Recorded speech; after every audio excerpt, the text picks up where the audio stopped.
इतना याद रखना, धन से रुद्राक्ष को मत तोलना, पैसे से रुद्राक्ष को मत तोलना। सीहोर कुबेरेश्वर धाम पर अगर आओ तो वहां की कंकर शंकर की धरा पर बैठकर 108 बार श्री शिवाय नमस्तुभ्यम बोलकर अपने दिल की बात बाबा से कहकर भाव से जाओ, दिल से कहकर, और फिर कहेंगे अपने बैग को बंद की बंद रखो, 3 महीने तक मत खोलना, 3 महीने बाद वही बैग उठाकर वापिस कुबेरेश्वर धाम पहुंच जाओगे। वो बुलाता जरूर है, वापिस बुलाएगा, फिर बुलाएगा। उसकी भक्ति अविरल है, उसका विश्वास अविरल है, उसकी दृढ़ता अविरल।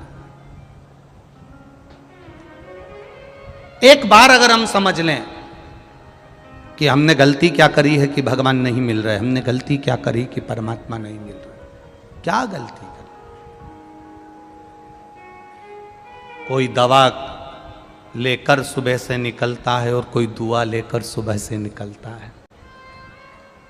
दवा वाला ज़्यादा नहीं टिक पाएगा और दुआ वाला मार्कंडे जैसा जीवन चिरंजीवी बना जाएगा, चिरंजीवी जीवन,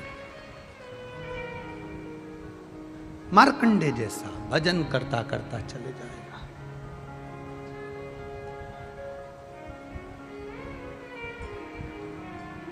एक बार माता पार्वती जी जब समझ गईं, एकांत में बैठकर शिव जी की लीला का स्मरण कर रही थी, अपनी कीर्ति का बखान करवाना माता पार्वती जी ने बंद कर दिया। फिर वही बात आ गई, सारे पर्वत चढ़ सकते हो पर कैलाश पर नहीं। क्यों? क्योंकि बाबा को प्रिय नहीं कि कोई कैलाश पर्वत के ऊपर अपना पांव रखे। कैलाश पर्वत पर मेरा महादेव बैठा है, उसकी केवल परिक्रमा कर सकते हो, दर्शन कर सकते हो, पर उसके ऊपर चढ़ नहीं सकते। आप दुनिया से कीर्ति पाओ, आप पूरी दुनिया से कीर्ति पाइए, पूरी दुनिया से कीर्ति पाओ, पर महादेव से नहीं।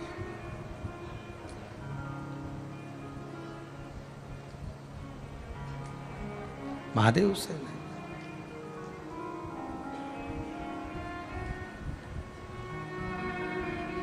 शिव कथा कहती है, महाराज भगवान शंकर का संवाद कहता है, आपके भजन का गुण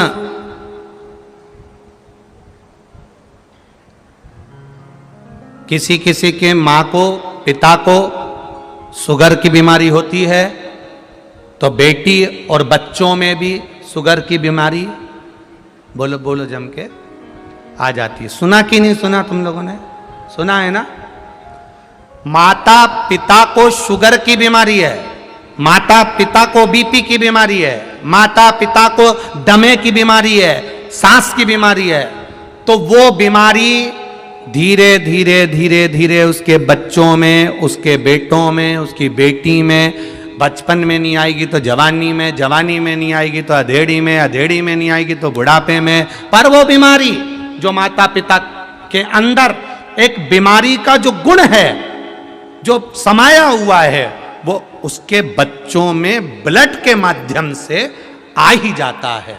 उसी तरह जब शुगर, बीपी, थायराइड, दमा, ये बीमारी माता पिता से बच्चों को मिल सकती है, तो तुम्हारा 1 लोटा जल चढ़ाने की बीमारी भी तो बच्चों को मिल सकती है। तुम्हारे भजन की बीमारी भी तो बच्चों को मिल सकती है। तुम भजन में मन लगाओगे, तुम स्मरण में मन लगाओगे, तुम राम नाम में मन लगाओगे, तुम कृष्ण नाम में मन लगाओगे, तुम शिव जी के मंदिर जाओगे, शंकर भगवान का श्रृंगार करोगे, शंकर जी के मंदिर में जाकर 1 लोटा जल चढ़ाओगे, तो ये हमारे भीतर का गुण हमारे बच्चों में जरूर आए। अब डॉक्टर कह देते हैं आज के जमाने में बेड रेस्ट, जब जापे का समय आता है, बहू का डिलीवरी आती है, डॉक्टर कह देते बेड रेस्ट, बेड रेस्ट मतलब पलंग पे पड़ी रहो, ना जाना ना आना, पलंग पे पड़े पड़े चरो, खाओ, पानी पियो, वहीं पड़े रहो और दिन भर टीवी देखते रहो। और उन टीवियों में जितने नाटक आए, सीरियल आए, उन नाटक में जितनी भी नाटक में माताएं आए, पूरे नाटक उठाकर देख लेना जितने तुमने आज तक देखे हो। प्रत्येक नाटक में 2-3 दिन कहीं का हंसता दिखता होगा, बाकी के समय रोता ही मिलेगा 24 घंटे। जितने नाटक देखोगे उस पूरे नाटक में कहीं ना कहीं का तुम्हें रोता ही मिलेगा। इसलिए औलाद जो पैदा होती है नाटक देख देख के, वो भी ऐसी होती है, गोदी में रखो तो चुप, नीचे रखो तो पे पे करे, क्योंकि नाटक देख के पैदा हुई।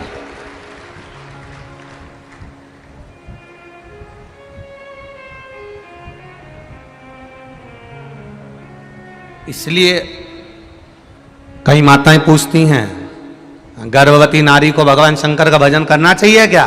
क्यों नहीं करना चाहिए? गर्भवती नारी को शिव जी पे जल चढ़ाना चाहिए क्या? क्यों नहीं चढ़ाना चाहिए? गर्भवती नारी को शिव महापुराण सुनना चाहिए क्या? क्यों नहीं सुनना चाहिए? क्यों नहीं सुनना? गर्भ में रहने वाला बच्चा जब गर्भ में रहता है और हम शिव का भजन करते हैं, तो उस बच्चे को स्वस्थ रखने की जवाबदारी जिस महादेव को तुमने जल चढ़ाया है उस महादेव की हो जाती है। करो भजन शिव का, शिव भक्ति में जवाबदारी उस महादेव की हो गई। जवाबदारी मेरे महादेव की, मेरे शंभू की, मेरे त्रिकालदर्शी, मेरे कैलाशी, मेरे अविनाशी की हो गई।